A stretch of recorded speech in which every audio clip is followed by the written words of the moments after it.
local and federal officials as well as volunteers are here at the second location for FEMA's Disaster Recovery Center, and I'm here with one of the specialists right now, Ms. Tiffany Thomas, ready to help those who've been affected by Typhoon Mawar. First, Ms. Thomas, how are you doing? I'm doing fine today. How are you guys doing? Okay, so this is the second day that you guys opened. You guys opened yesterday, correct? Yes, we did a soft opening between 12 p.m. and 6 p.m. yesterday, which was a soft opening, but today has been the official first day of the center, which will be open from 7 in the morning to 7 at night daily until further notice. Right. So I have to ask this: how many people have you helped so far? If you can give me, I guess even if it's a roundabout number of how many people have come to the center so far. Okay, as far as I would say over maybe 200-300 people thus far between the soft opening and today, and we are still getting some of the survivors to come into the center.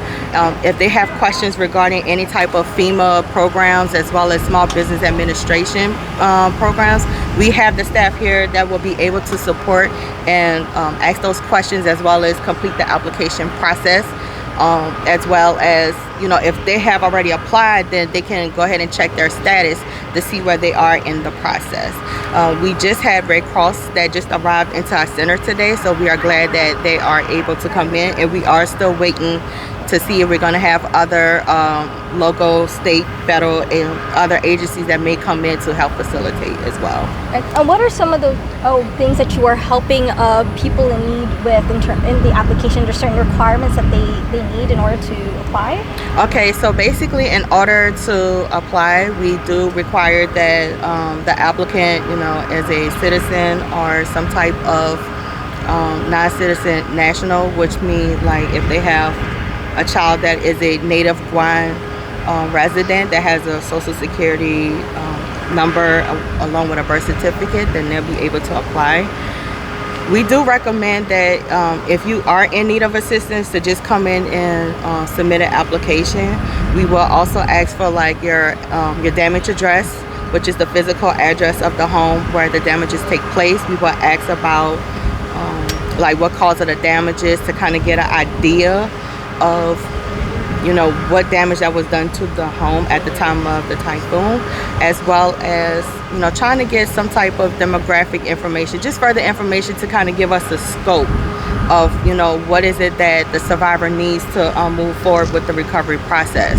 And if we're not able to provide some type of assistance, then we will try our best to refer you guys to other agencies, like voluntary agencies that can help facilitate, help the family with the housing or any type of personal property losses, which is like furniture, appliances, clothing, like things of that nature, or maybe work supplies.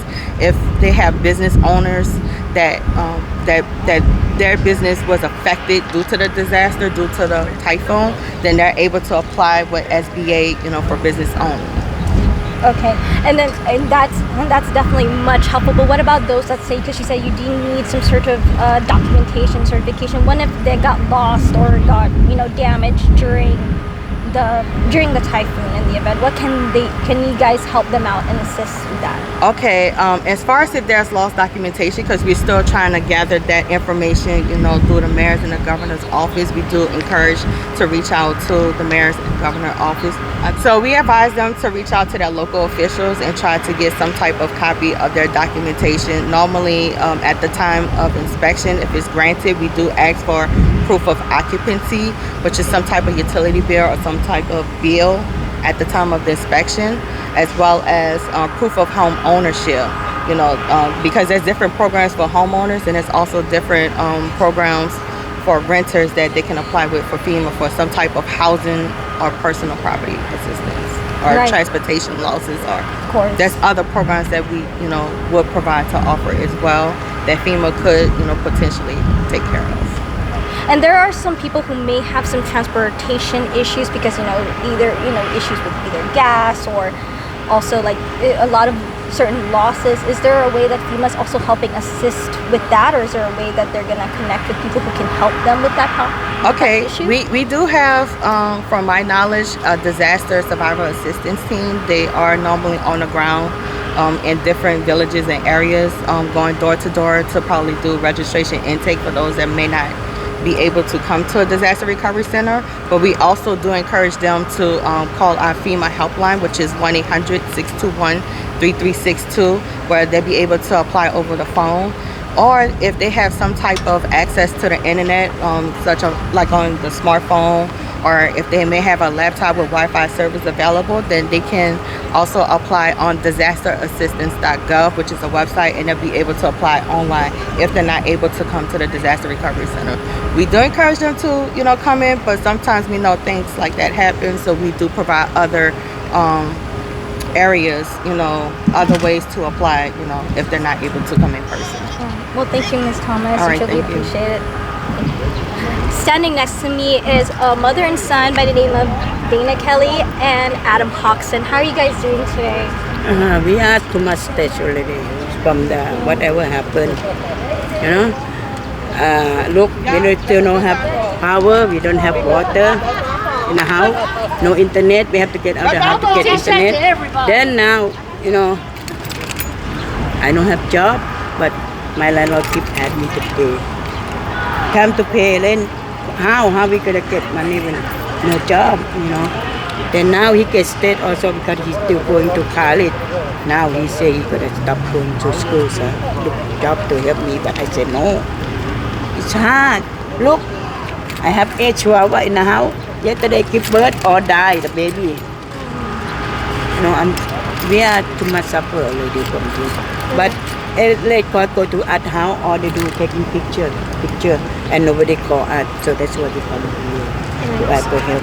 So you guys also experience, what other things did you guys experience in your home that made you feel like you guys have to physically come here? We don't really see like FEMA coming around to our neighborhood, so we decided it's better to just come here straight up. And you guys are Dededo residents, Yes. right? What part of Dededo? We stay at NCS. Right. And then so you, like your mom said that you guys have been taking pictures, but yeah, you haven't seen FEMA come around your neighborhood, so you guys felt like you had to come here. And how was the application process so far for you guys? Were they helpful here for you? Yes, it's pretty easy. It's straightforward, and they guide you step by step. Right now we're still pending, but it's good to come here and see what's going on because they're really helpful.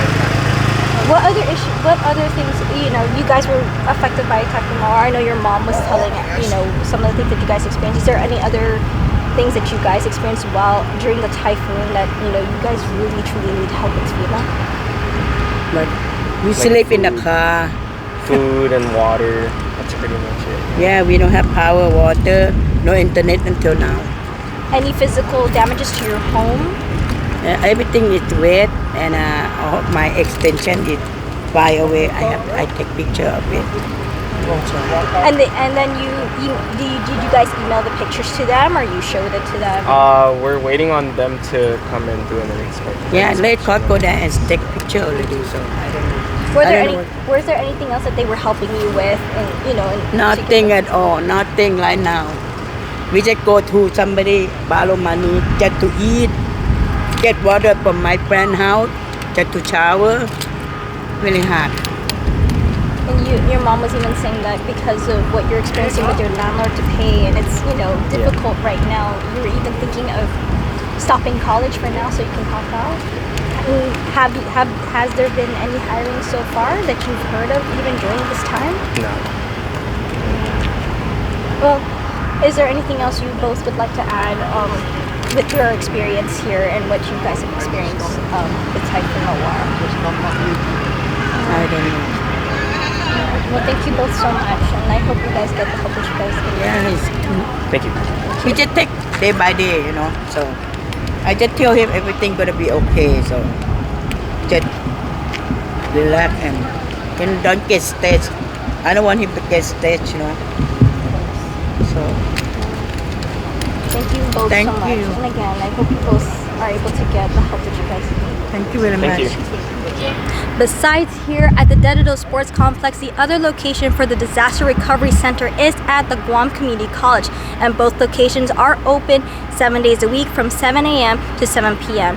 And homeowners and renters who have been affected by Typhoon Mawar can also register with FEMA by calling 1-800-621-3362, visiting disasterassistance.gov, or downloading the application through the FEMA app. Julian Hernandez, KUAM News.